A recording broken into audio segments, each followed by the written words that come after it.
Bonjour les amis, bienvenue donc dans notre émission d'histoire religieuse. Et puisque je vous souhaite, j'espère tout d'abord que vous avez passé de bonnes fêtes de Pâques. Et précisément, donc aujourd'hui, nous allons nous intéresser aux fêtes de Pâques, redéfinir ce qu'elles représentent pour les Juifs et les chrétiens, et qu'est-ce qu'elles pourraient être pour donc les écolo-babistes, c'est-à-dire une philosophie de l'évolution de la pensée religieuse adaptée aux connaissances de notre temps. Alors, la Pâque juive, ou Passa, célèbre l'exode hors d'Égypte et le début de la saison de la moisson de l'orge, un des aliments de base des Hébreux. Vous constaterez que très souvent dans les religions, vous avez à la fois un événement historique et à la fois un lien avec la vie du quotidien, la nature ou bien les événements agricoles. Alors ça peut être justement dans les histoires traumatisantes comme le déluge, un cataclysme, et vous avez aussi les événements saisonniers. Et ça, vous y retrouvez dans différentes religions. Donc ensuite, la Pâque chrétienne, qui célèbre la résurrection de Jésus au 3e jour de la Passion.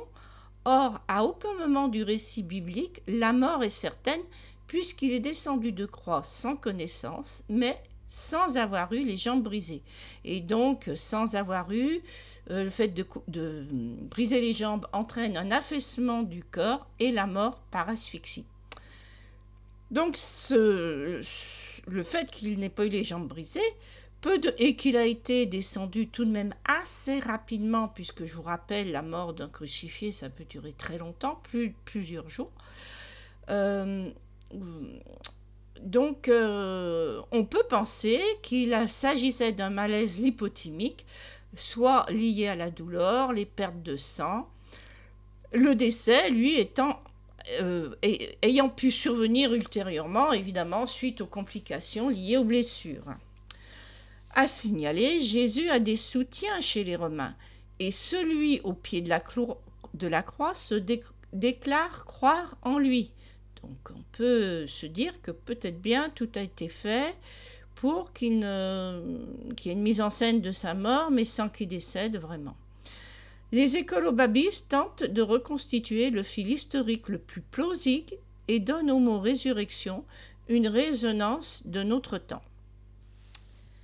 Alors, je vous donne un petit moment de patience. Voilà, on va voir la suite.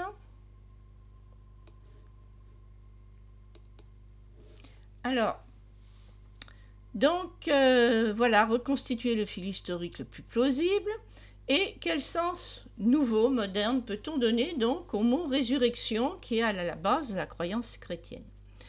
Comme les chrétiens d'ailleurs l'affirment lors du mercredi des cendres, tu es poussière et tu retourneras poussière, mais si notre corps est putréfiable, l'ADN de notre patrimoine génétique est transmissible de génération en génération. Ainsi pouvons-nous parler d'une presque réincarnation génétique, je dis bien presque, dans un temps indéterminé puisque notre nombre de gènes reste limité, notre code génétique résultant de cette combinaison de nos 23 paires de chromosomes. Cela correspond d'ailleurs à des croyances anciennes, avec le chiffre sacré 7 du nombre de renaissances. Dans Gilgamesh, qui est une épopée sumérienne, je vous rappelle, c'est moins 3000 avant l'an 0, donc plus de 5000 ans. Donc Gilgamesh, qui était un roi de la cité sumérienne d'Uruk. Cette cité, c'est la voisine de la cité d'Ur, d'où sortira Abraham. Il y a deux immortalités heureuses, celle du héros, dont l'esprit immortel habite une force naturelle à sa mort, son esprit est dans les vents, etc. Il anime cette force, chaque fois qu'on voit que ce soit un volcan, que ce soit le vent, tout ça, tout ce qui bouge, c'est ça la base de l'animisme, oui, tout ce qui bouge a en somme un esprit. Et cet esprit, eh bien, c'est celui des anciens héros, pas les anciens héros, les anciens héros décédés. Et donc l'autre sorte d'immortalité peut-être un peu moins longue puisqu'il s'agit pour eux de 7 vies, eh bien c'est l'homme qui, ayant une nombreuse progéniture, se réincarne en elle.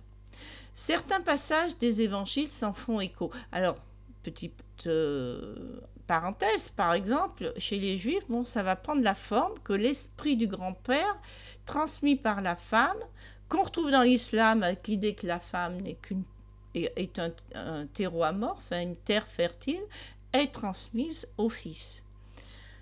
Il faudra le christianisme pour que nous ayons une âme, mesdames.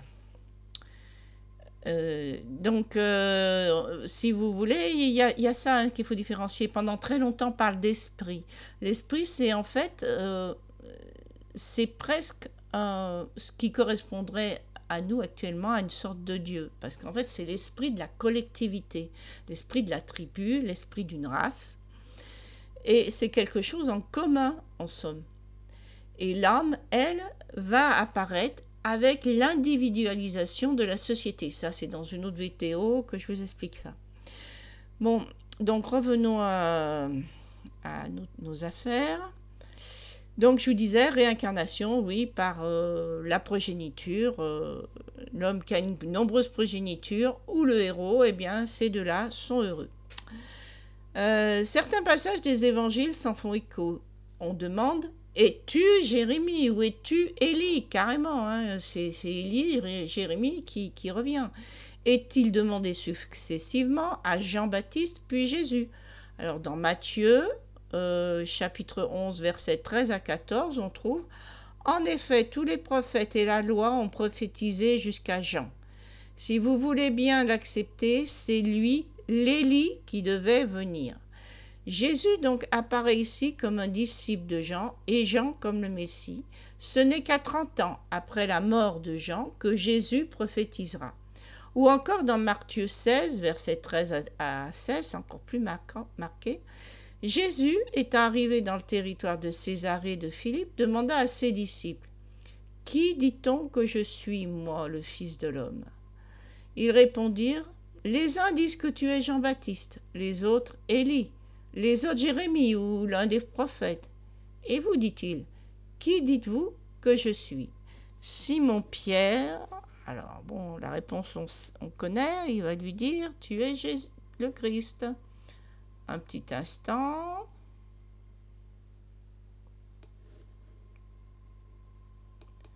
Voilà. Qui dit-on que je suis? Moi, le Fils de l'homme. Ils répondirent, les uns disent que tu es Jean-Baptiste, les autres Élie, les autres Jérémie ou l'un des prophètes. Et vous, leur dit-il, qui dites-vous que je suis? Simon-Pierre répondit, tu es le Christ, le Fils du Dieu vivant. Bon, cette dernière affirmation a pu être accrochée au récit a posteriori, parce que l'évolution de la pensée, ça se fait progressivement. Et Fils de l'homme, eh bien, pourquoi ? Parce que si Jésus est comme dans l'hypothèse du livre que je vous recommande, donc Salomé, le fils de la lumière, Jésus défend de la femme iduméenne qui a été répudiée, Hérode le Grand, c'est un homme, parce que c'est un iduméen. Il n'aura, tout puissant qu'il soit, on le voit plus tard, il ne va pas rentrer dans le temple. Hein. Il fallait faire partie de l'aristocratie juive, des pharisiens, pour pouvoir rentrer dans le Saint des Saints, enfin dans certains endroits. Donc, on verra ça plus tard. Donc, Fils de l'homme, ça peut avoir différents sens. Le sens qu'on donne à certaines paroles change aussi au fur et à mesure du temps. On donne un autre sens au récit. Mais Fils de l'homme, parce que par cette femme qui est iduméenne, donc il descend d'Hérode le Grand, il descend des hommes, alors que les Juifs sont censés être le peuple de Dieu. On peut le comprendre tout simplement comme ça. Donc, Simon-Pierre, lui, dit « Tu es le Christ, le Fils du Dieu vivant ». Alors là, Fils du Dieu, eh bien, c'est plutôt, ça a été dans un premier temps, ce que vous verrez dans le roman, dans la gnose, on avait la notion de porteur de lumière, c'est-à-dire que vous avez un Dieu primordial, source de lumière. Même chez les Cathares, on retrouve, vous avez une étincelle en vous. Ça va correspondre chez les autres, chez les catholiques, à la notion de l'âme. Hein. Et donc, le porteur de lumière, eh ben, lui, c'est lui qui a un peu plus de la puissance ensemble de ce Dieu de lumière en lui. Il n'y a pas de coin sombre, il est empli de cette lumière, de la parole du Dieu vivant, du souffle de Dieu qu'on retrouve aussi dans le Coran, etc.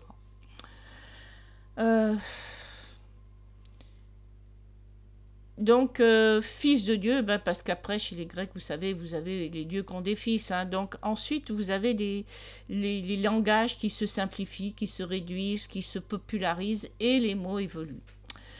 Donc, d'autre part, dans les évangiles, nous avons successivement Jésus le Nazaréen, dont les origines galiléennes sont méprisées par les prêtres de Judée. On dira, un prophète ne peut pas sortir de Judée.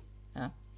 Ce qui donne à penser que Jésus était probablement plus proche des prêtres hellénistes. Vous trouvez ce terme dans la Bible, il parle des prêtres hellénistes, dont il est d'ailleurs fait allusion dans les évangiles, c'est-à-dire des lignées des prêtres qu'Hérode fit venir du temple juif d'Alexandrie en Égypte, mais ville très cosmopolite, et dont la dernière lignée pharaonique, qui s'éteint avec Cléopâtre en -30 avant Jésus-Christ, était issue de Ptolémée, qui est un général grec d'Alexandre le Grand.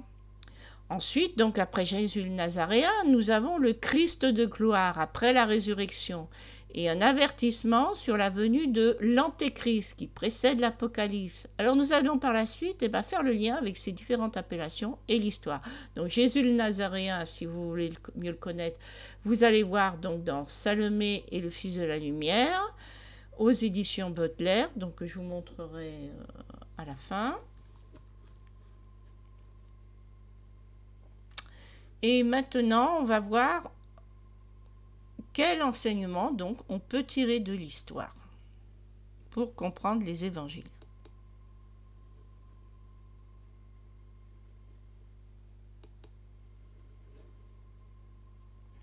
Alors, je demande un peu de patience.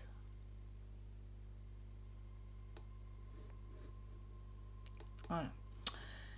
Alors, donc, cette histoire, je suis allée l'apprendre. Donc, c'est toujours pareil. Flavius Joseph, juif, citoyen romain du 1er siècle, qui rédigea les guerres des Juifs à la demande donc de l'empereur romain Vespasien. Dans le roman historique, Salomé, le Fils de la Lumière, édition Baudelaire, donc je vous demande une petite minute, je vais vous le retrouver. Je vais vous montrer l'image.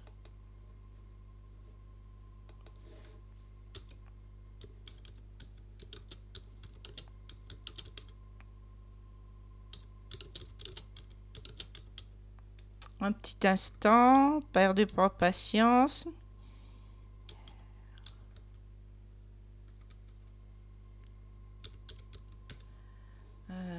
Voilà.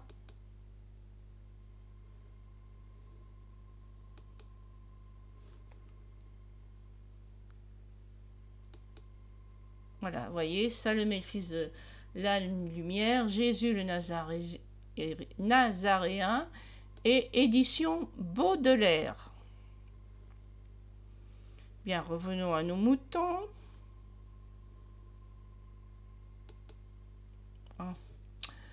Donc ça, c'est pour notre Jésus Nazaréen. Hein, que donc, dans ce livre, vous comprendrez sur quels arguments je me base pour dire que c'est d'un descendant d'Hérode le Grand, par la lignée masculine, d'où peut-être l'appellation fils de l'homme, hein, issu de sa première épouse répudiée d'Uméenne, Doris. On trouve d'autre part dans l'évangile de Luc des passages très évocateurs de cette période trouble qui suit le décès d'Hérode le Grand.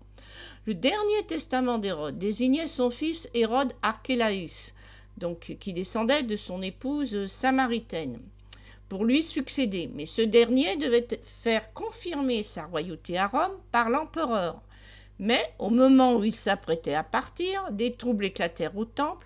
Il tenta en vain la diplomatie et finit par réprimer très violemment l'émeute et à son retour également. Comment ne pas voir dans l'évangile de Luc, au chapitre 19, une allusion à cet événement?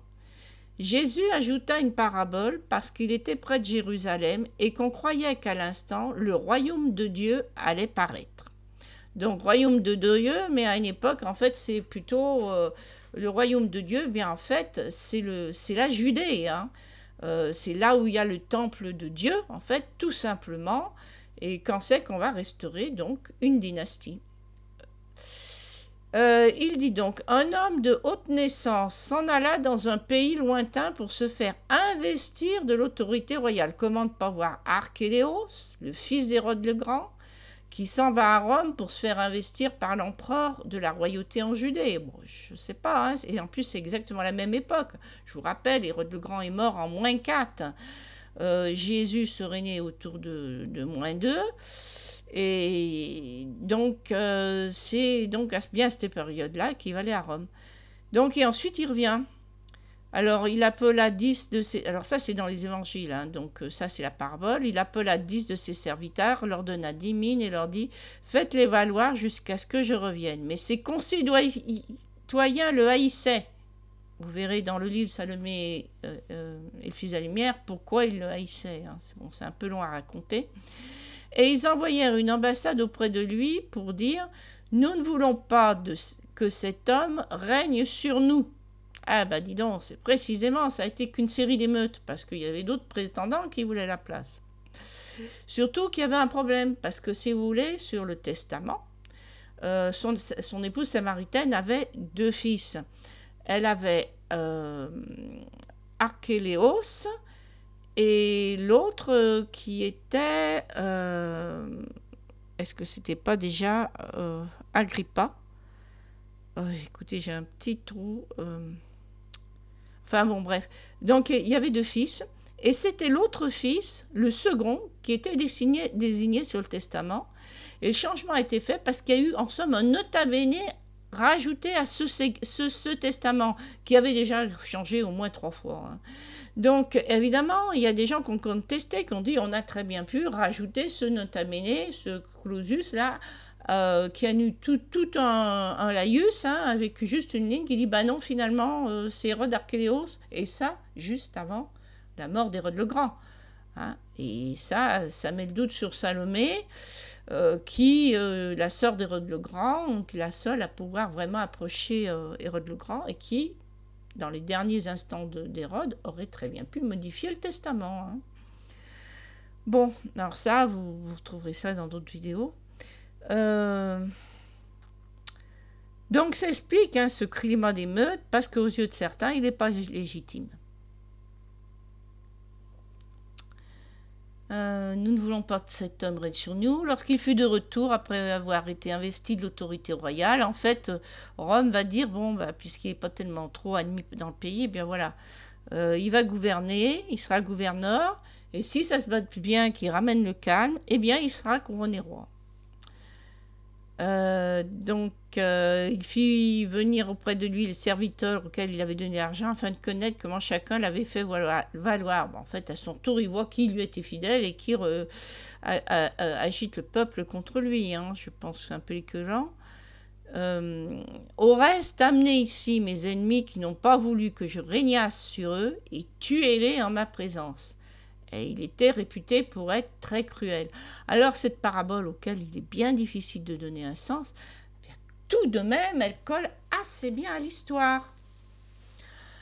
Or, souvenons-nous aussi que dans Matthieu, Joseph, hein, père adoptif de Jésus, son tuteur en somme, craint de retourner à Jérusalem après sa fuite en Égypte et décidera finalement de s'installer à Nazareth en Galilée par crainte d'Archélaüs, on dit Archélaüs pour les Romains ou Archélaos pour les Grecs, hein, qui a succédé à Hérode le Grand. Hein. Donc, si l'enfant Jésus et son tuteur Joseph pouvaient être une menace pour le prétendant royal, c'est que Jésus lui-même était un prétendant royal. Bien, nous allons voir la suite.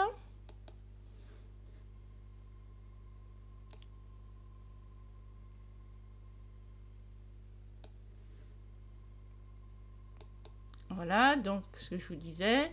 Donc, hypothèse d'un Jésus princier, rival de son demi-frère Archélaüs. Si l'on poursuit l'histoire de cette dynastie, alors c'était en fait pas son demi-frère, ça devait être son demi-oncle. Hein. Bon, c'est un détail. Si l'on poursuit l'histoire de cette dynastie hérodienne, on trouve Agrippa Ier, issu de Mariam, l'épouse royale d'Hérode le Grand, par son père Aristoboule IV. Donc Agrippa Ier, fils d'Aristoboule IV, Aristoboule IV étant un des fils que Marianne, l'épouse royale, avait eu, donc la princesse juive, qu'Hérode le Grand a fait décapiter, a eu avec Hérode le Grand. Hérode le Grand fera décapiter donc cette épouse, ou peut-être bien lapider, puisqu'elle est accusée d'adultère. Et plus tard, les deux fils qu'il a eu d'elle, Aristobules et Alexandre, il les fera également exécuter. Or, il pourrait correspondre à l'image du Christ de gloire. C'est Agrippa, donc, qui était le petit-fils, en somme, d'Hérode le Grand par Aristoboule, qui avait été exécuté. Hérode Agrippa est né vers -10 avant Jésus-Christ et mort vers +44.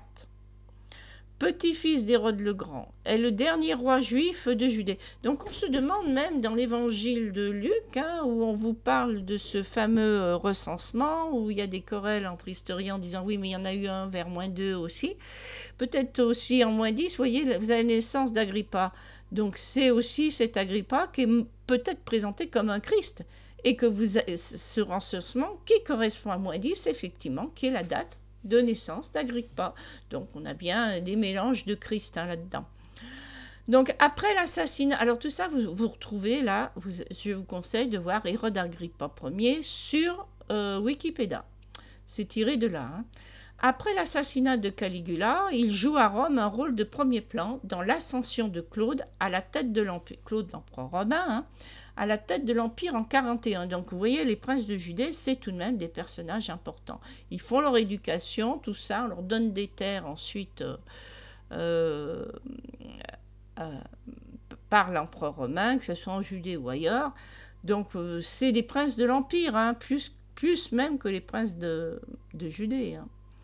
Et il se voit donc, cet Agrippa, doté des anciens territoires d'Archélaos, l'Idumée, la Judée, la Samarie, régnant ainsi sur un territoire aussi vaste que l'ancien royaume d'Hérode le Grand. Donc c'est notre dernier roi, grand roi de Judée. Il est porteur d'une double identité, juive et romaine. Il joue un rôle d'intercesseur en faveur des Juifs auprès des autorités romaines, notamment d'issue d'Adam de mettre dans le temple la statue de l'empereur. Et sur le plan intérieur, laisse espérer à certains de ces sujets juifs la restauration d'un royaume indépendant. Et c'est là que le bas blesse, ça ne va pas plaire évidemment aux Romains. Poursuivant la politique hérodienne de grands travaux, il s'aliène une partie de ses sujets grecs et syriens, tandis que ses ambitions régionales lui valent l'opposition du légat impérial de la province romaine de Syrie, Marsus. Sur un plan religieux, dès son arrivée, Agrippa se forge la réputation d'un homme très pieux, qui sait réputation qu'il sait entretenir, ainsi qu'en atteste la Mishnah, qui relate une cérémonie finement orchestrée où le roi est acclamé et obtient la légitimité des prêtres au temple de Jérusalem, dans lequel son grand-père Hérode n'avait jamais été admis. Vous voyez, c'est ce que je vous dis. C'est ainsi le premier. Alors pourquoi? Mais ça s'explique parce qu'Agrippa, donc lui, il est fils d'Aristoboule IV et donc comme son père, il est de sang juif et son père hérite son sang juif de son grand-père maternel par l'intercession donc de cette fameuse Marianne qui était princesse royale. Donc ça s'explique tout à fait qu'il soit rentré dans le temple. Ça corrobore avec notre hypothèse de la notion de transmission du sang royal chez les Juifs. Où nous en sommes. Donc c'est ainsi le premier Hérodien, parce que pour nous c'est un Hérodien, mais pour eux c'est un Juif. C'est tout à fait différent. Parce que sa mère était une princesse, son père est donc un prince juif, sa mère une princesse juive, son grand-père un roi juif.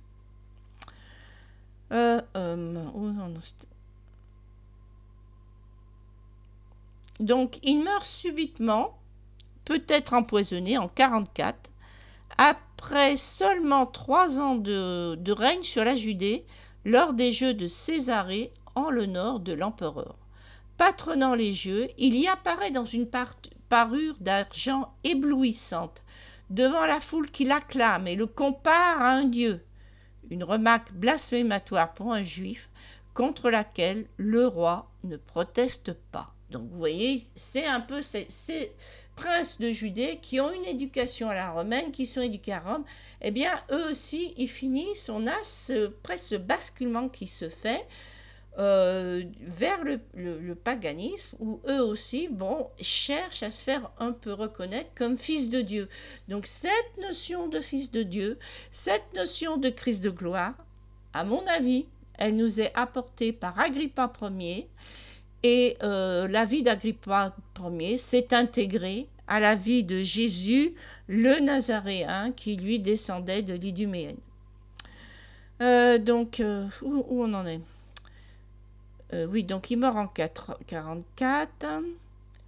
Donc, du fait de sa mort, hein, certains de ses contemporains lisent comme une punition divine à ce blasphème. Mort qui très certainement a été provoquée peut-être même par Marsus, hein, qui commençait à le trouver, c'est-à-dire le gouverneur de Syrie, un peu trop encombrant. Hein. Donc, certains de ses contemporains, oui, bon, donc une punition. La cause de sa mort qui survient peu après, 2 jours plus tard après les Jeux, il est pris de violentes douleurs abdominales. Alors, on va aller un peu plus loin. Je vous demande un peu de patience.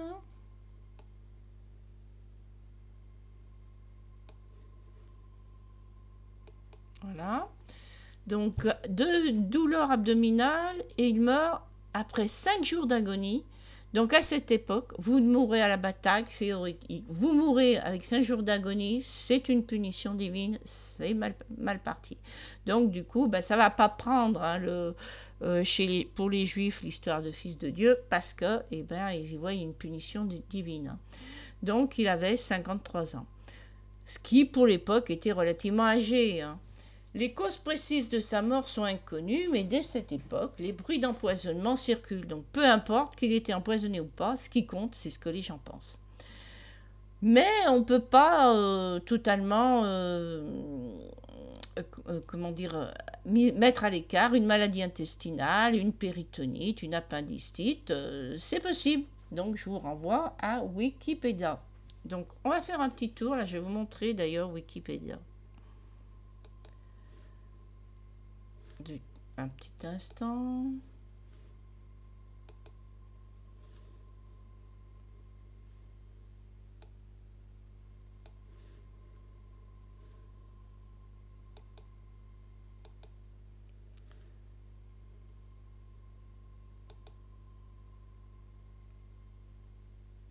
Donc voilà la page Wikipédia sur Agrippa Ier. Vous voyez, vous avez toute sa biographie. Fils d'Aristoboulcate, un des enfants d'Hérode Ier le Grand, avec Mariam l'Asmonéenne. Hein. L'Asmonéenne, c'est la dynastie asmonéenne. Donc vous aurez tous les détails. Et puis je vais, attendez, je vais vous montrer aussi un petit quelque chose d'intéressant.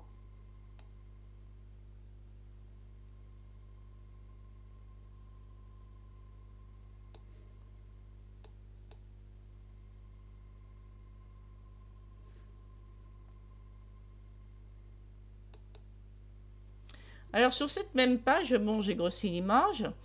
Vous voyez Bérénice. Bérénice, c'est la sœur d'Agrippa Ier. Il y a plusieurs Bérénices. Hein. Mais donc celle-ci, donc la sœur d'Agrippa, non, pas d'Agrippa Ier, d'Agrippa II. C'est-à-dire que Agrippa Ier a eu 2 enfants, Bérénice et Agrippa II. Et il y a des soupçons de relations incestueuses après le veuvage de Bérénice entre elle et son frère. Hein. Donc, toujours dans cet esprit un peu de déification. Hein. Donc, elle est représentée, là, après Agrippa II, au cours du procès de Saint-Paul, vitrail de la cathédrale Saint-Paul à Melbourne. Donc, là, vous avez un témoignage visuel de l'entrechat qui existe entre les évangiles et l'histoire, hein, des rois de Judée. Hein. Ça, vous voyez, Saint Paul était aussi à la fois juif, citoyen romain, mais pas n'importe quel juif. C'était aussi un aristocrate. Hein. Bien, donc on va revenir à nos récits. Oh, qu'est-ce que j'ai fait? Zut. Excusez-moi, un petit problème.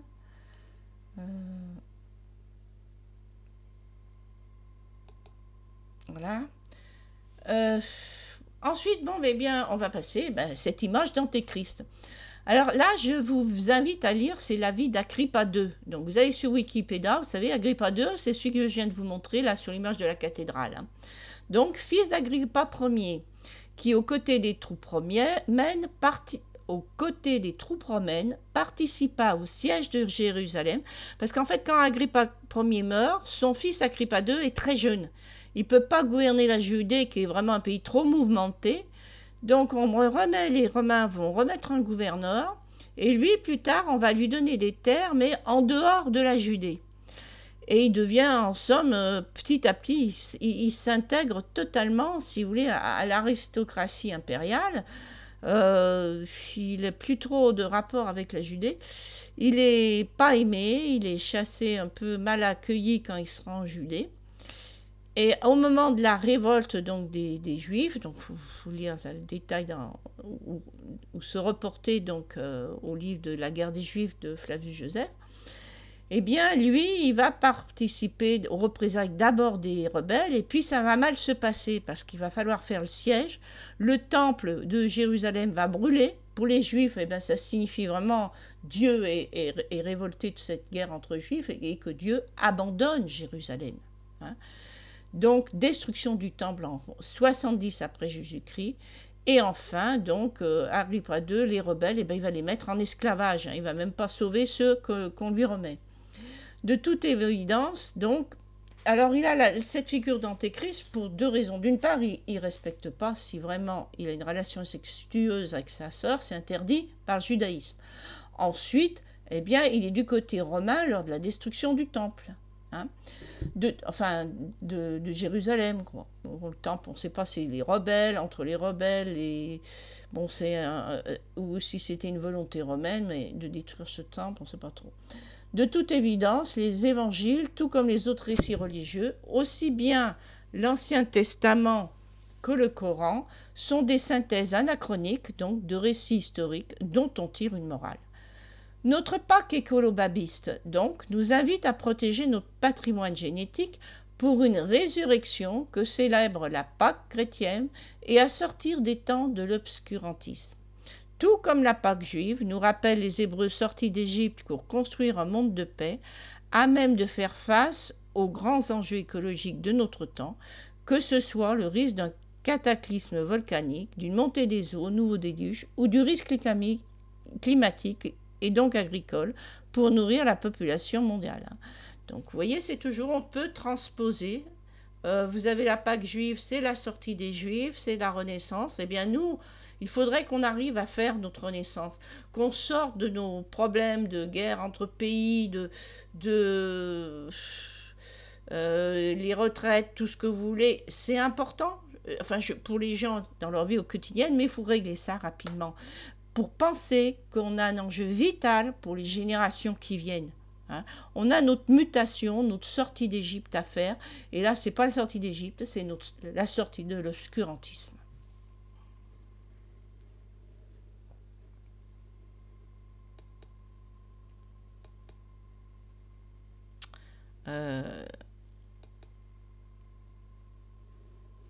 Je suis en train de chercher le PDF, voilà.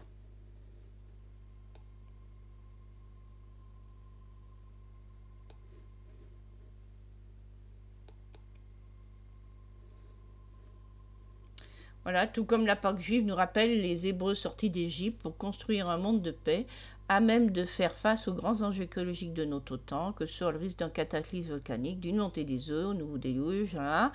Bon, c'est ce que nous avions dit. Pour l'instant, ce n'est pas la sagesse qui l'emporte, et pourtant, notre civilisation n'a jamais été aussi fragile. Un Hercule au talon d'Achille. Bien, je vais vous laisser et j'espère que vous apprécierez cette vidéo et n'hésitez pas à donner votre avis. Bonne soirée.